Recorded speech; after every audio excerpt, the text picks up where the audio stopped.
गुरुदेव से पूछा, आप लोग तो खैर पूछ भी नहीं सकते, लेकिन गुरुदेव से पूछा कि गुरुदेव अगर घर के अंदर ऐसी विपत्ति आ जाए तो क्या करें। अगर मान लीजिए बच्चा बीमार है, बच्चा पैदा नहीं होता है, बच्चा पैदा होकर मर जाता है, संतान पैदा करने की ताकत नहीं है, घर के अंदर संपत्ति नहीं बढ़ती है, घर के अंदर बच्चियों का विवाह नहीं हो रहा है, घर के अंदर लोग अपमान करते हैं, ऐसी परिस्थितियां बिगड़ जाती हैं, प्रतिकूल चिंतन का वातावरण बनता है, सब कुछ उल्टा पुल्टा होता है। भगवान उस समय क्या करें। आचार्य जी के पास ऐसे ऐसे क्वेश्चंस आते हैं बंधुओं, और उत्तर ऐसे शानदार रहते हैं गुरुदेव के। गुरुदेव बोलते हैं अगर चाहते हो कि सुरक्षित जीवन पूरा जी के निकल जाऊं तो सबसे पहली बात असाता से बचो। 4 शब्द हैं गुरुदेव के। पहला क्या है? असाता से बचो। मैं किसी के लिए जीवन में असाता पैदा नहीं करूंगा। आज आपके जीवन में हो गई तो महाराज के सामने आके पूछते हैं महाराज हमने कौन सा कर्म किया था, तो भैया तुमने किया था तब तो तुम्हारे पास उदय में आ रहा है, हमने किया होता तो हमारे जीवन में उदय में आता और आएगा। जो हमने पाप किए हैं वो हमारे जीवन में उदय में आएंगे, जो आपने पाप किए हैं वो आपके जीवन में उदय आएंगे। लेकिन अभी तो तुम ये सीखो कि ग्रंथों में जो ग्रंथ बच गए हैं उस ग्रंथों में से तुम्हारे जीवन विकास के क्या सूत्र हैं। अगर घर के अंदर चाहते हो संतान समय पे हो, बच्ची हमारे अंडर कंट्रोल में रहे, व्यवसाय सही चले, भोजन सही चले, स्वास्थ्य सही चले, किसी भी प्रकार का दुख रोग शोक ना हो, उसके लिए गुरुदेव कहते हैं असाता से बचो। कैसी असाता से बचें? एक इंद्री से लेकर के संगी पंचेंद्री तक की आसातना से बचो। क्या करें महाराज? नहाने गए, खुला छोड़ के आ गए, अब वो बह रहा है, 1.5 घंटे बाद सो के उठे तब पता चला कि लॉन में पूरा पानी भर गया। अब इतने सारे एक इंद्री जितने भी जीव थे उसमें, उस जल में, वो आपके चक्कर में मृत्यु को प्राप्त होते रहे। हाँ महाराज, जितना करना जितना आवश्यक है उतना कर लिया, चलो ठीक है कि तुम उसके बिना नहीं रह पा रहे हो, लेकिन असंतुलन से बचो बंधु। जल के असंतुलन से भी बचो। क्यों बचो? क्योंकि उसमें वो सिर्फ जल नहीं है, उस जल में जीव है, और वो जीव तुम्हारी थोड़ी सी अज्ञानता और थोड़ी सी लापरवाही के कारण जो है मृत्यु को निरंतर प्राप्त हो रहा है। अंश ने पानी में रॉड लगा दी और पानी गर्म कर दिया। थोड़ा सा काम था, माँ बहनें बहुत अच्छी होती हैं, कपड़े धोने वाले जो धुलने वाले कपड़े होते हैं उसी को बाल्टी में फंसा देती हैं। साड़ी फंसा दी, अपने कोई और वस्त्र फंसा दिए और उसी में पानी छाना, और फिर पानी छानने के बाद उस पानी की बाल्टी को लगाया, तब जाके काम बनता है। असाता अगर चाहते हो कि आपके जीवन में उदय में ना आए तो आपका कर्तव्य है कि असाता से आप भी बचो। पृथ्वी की जल की असाता से बचो, वायु की असाता से बचो। ये गर्मी आ रही है, कुछ लोग ऐसे होते जाते ही साथ सबसे पहले बिजली की बोल्ट में हाथ जाता है। 5, 7, 8, 10 जितने बटन हैं, कूलर का, एसी का, फ्रिज का, टीवी का, सबका चालू कर दो। कितने तुम लोग सो रहे हो, अभी तक सो ही रहे हो, कुछ नहीं करते हो। सारी लाइटें जलाते हैं कुछ लोग जाकर के, और जलाने के बाद भूल करके चले जाते हैं। अगर काम हो गया है उसको बंद कर दो। असाता से बचो, स्वयं के लिए भी और सामने वाले के लिए भी। अगर अपना जीवन सुरक्षित चाहते हो तो वायु का एक जीवों की असाता से बचो। अगर अपना जीवन सुरक्षित चाहते हो तो संगी पंचेंद्री जीव की असाता से भी बचो बंधुओं। उठा करके गेंद मारी और एक पत्थर उठाया, उठा करके फेंक दिया। अब पता नहीं कौन से संगी पंचेंद्री जीव के ऊपर वो पड़ा होगा। कोई मेढक मर गया अगर आपके फेंके उससे, कोई सांप के ऊपर लग गया, किसी जीव को लग गया, कुछ पता है क्या? इसको गुरुदेव कहते हैं अजीव कृत असंयम। बैठे हैं तो कुछ नहीं तो जमीनी खोदे जा रहे हैं। पैर जैसे खुरापात करता है ना, बैल भैंस करते हैं खुरापात, आप देखिएगा वैसी बैल भैंस जैसी खुरापात हम कर रहे हैं। तो उससे क्या हो रहा है? अजीवकृत असंयम से भी आपके जीवन में बहुत ज्यादा असाता एकत्रित होती है। कर्म बांधते समय बड़ा मजा आता है। ठंडे पानी को गार्डन में फेंकते समय तो बहुत अच्छा लगता है बंधुओं, हाथ से पंप से दबा करके। लेकिन जब कर्म उदय में आते हैं तो फिर हम महाराज के पास जाकर के पूछते हैं बार बार कि महाराज हमारे घर में ऐसा क्यों हो रहा है, हमने कुछ गलत कर दिया है। अब हम बोलते हैं भैया केवल ही बता सकता है तुम्हारे पाप, तो हम तो बता नहीं सकते, क्योंकि हमारे सामने किए होते तो हम बताते। हमारे सामने तो कोई पाप ही नहीं किया, केवली के सामने हुआ है। केवली सिद्धालय में विराजमान है और तुम नीचे, और दिखता उनको सब है। अब केवली की बात हमसे पूछोगे तो कहां से बताएंगे हम? बताएंगे क्या? नहीं बताएंगे भैया। हम यहां की बात बताएंगे जो ग्रंथ की बात है, जो संत कह गए हैं ग्रंथ में वो बात कि अगर अपने जीवन में चाहते हो कि सुखमय निकल जाए जिंदगी के 60 साल, 70 साल, 80 साल, तो किसी को दुख मत दो।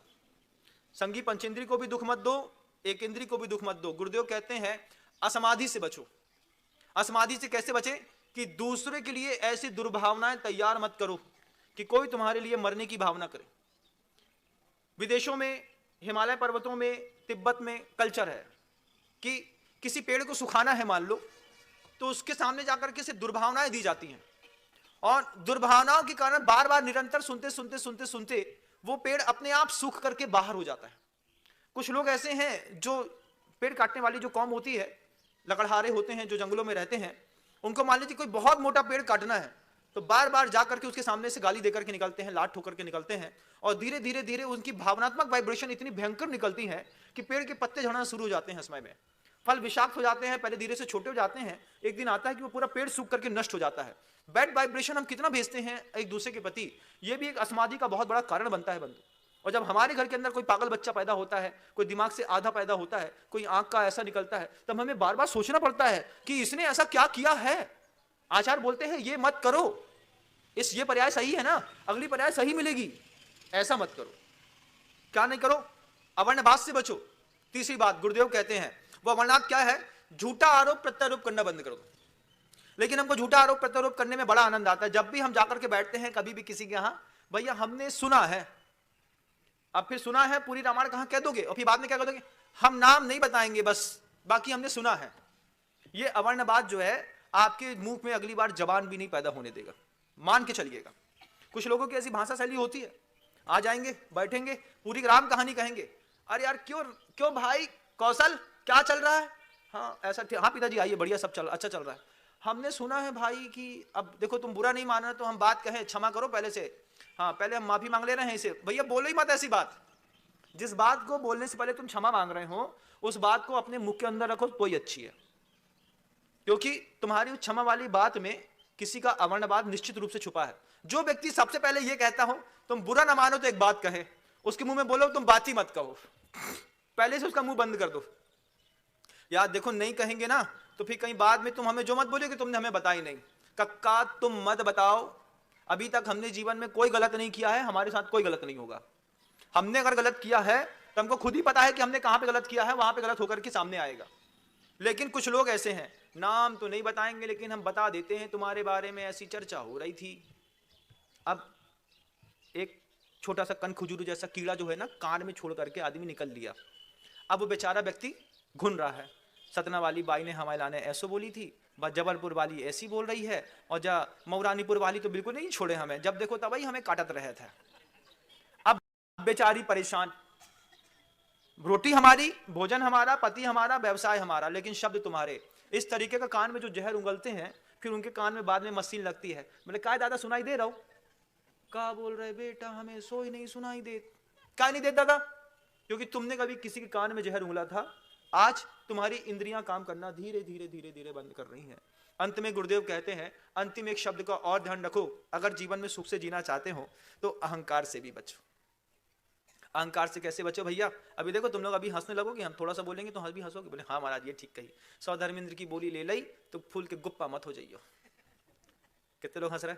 वो तो हमने पहले से बैन लगा दी, ये से तुम लोग नहीं हंस रहे, नहीं तो हंसते। लेकिन फिर भी कहते हैं कि अगर बहुत लंबा चौड़ा दान दे भी दिया है तो भगवान से प्रार्थना करो कि भगवान ये हमारी सामर्थ्य से अभी हमने बहुत कम दिया है, अगली बार कोई ऐसा मौका मिले कि चक्रवर्ती जैसे संपदा छोड़ करके जाता है, ऐसे मैं अपनी संपदा छोड़ करके यहां से जाऊं। अहंकार से भी बचो बंधुओं। गुरुदेव को मैंने देखा, जब गुरुदेव से कहा किसी ने कि हम ही ने कहा था, मुझे याद है कि जब आचार्य श्री जी कुंडलपुर में नीचे बैठे थे और मैंने ऊपर की पूरी वंदना करके आया, उस समय नीचे का कुंडलपुर का बीच का वो पूरा भाग खुल गया था जो चैली से बंधा था। मैंने गुरुदेव से कहा गुरुदेव एक बार ऊपर चल के देख के आइए, आपने क्या सुंदर चीज बनाई है। ऐसे ही हंस के मैंने गुरुदेव से कहा कि गुरुदेव एक बार देख के आइए, क्या सुंदर, कितना भव्य, कितना आश्चर्यकारी, ऐसा लग रहा है जैसे बहुत बड़े राजा के महल में आ गए हैं। आप चल के एक बार देखिए आपने क्या बनाया है। गुरुदेव आंख से आंसू निकाल करके मेरी उस उत्साह को देख रहे थे और रोते हुए कहते हैं कि मैंने नहीं बनाया विनम्र, बहुत सारे लोगों के मंगलसूत्र उस मंदिर को बनाने में लगे। गुरुदेव के वो शब्द हैं। गुरुदेव कहते हैं कि मंदिर मैंने नहीं किसी और ने बनाया है। बोले जनता ने कितना भरोसा, कितना विश्वास और सबसे बड़ी बात कितना धैर्य रखा है अपने मंगलसूत्र के परिणाम को देखने के लिए। आज आप कह रहे हैं कि वो खुल गया है, मैं कोशिश करता हूं, मेरा शरीर साथ नहीं दे रहा। गुरुदेव उस वक्त मुझसे कह रहे थे कि यही बड़े बाबा हैं, जब मैं कुंडलपुर आता था तो सुबह और शाम 2 बार दर्शन देते थे। आज मेरे ऐसे पाप कर्म का उदय आ गया कि 1 महीना हो गया मुझे बड़े बाबा के दर्शन नहीं मिले। सोचिए, इतने बड़े महान संत होने के बावजूद ऐसा कहते हैं कि मेरे कैसे कर्म का उदय है कि मैं कुंडलपुर के अंदर रह करके भी बड़े बाबा के दर्शन नहीं कर पा रहा हूं। गुरुदेव कर्म नहीं छोड़ता बंधु, और लेकिन गुरुदेव की वो निष्प्रह वृत्ति देखिए आप, कि जिसमें गुरुदेव कहते हैं कि मंदिर मैंने नहीं बनाया, कितने सारे लोगों ने इसमें दान दिया है, कितने सारे लोगों की मंगलसूत्र हैं, प्रॉपर्टियां हैं, जमीन जायदाद हैं, हीरा मोती पन्ना माणिक हैं, पता नहीं चांदी की पायलें, पता नहीं क्या क्या पड़ा है बड़े बाबा के मंदिर में। आज उनका धैर्य साकार हो गया, आज उनकी साधना साकार हो गई। हमने कहा गुरुदेव आपने कमाल कर दिया। बोले कमाल मैंने नहीं कर दिया, कमाल तो उस माँ ने कर दिया जो मेरे सामने आकर के अपनी चैन छोड़ करके चली गई थी। महाराज हमारे गले में कछु काम की नहीं है, बड़े बाबा के चरणों में चढ़ा दियो। उसका असर है बंधुओं। लेकिन दुनिया कहती है आचार्य जी ने बनाया, गुरुदेव कहते हैं ये बड़े बाबा का मंदिर मैंने नहीं, आप लोगों की भक्ति और श्रद्धा ने बनाया है। और ये इतिहास भी आप लोग लिखने का प्रयास करेंगे।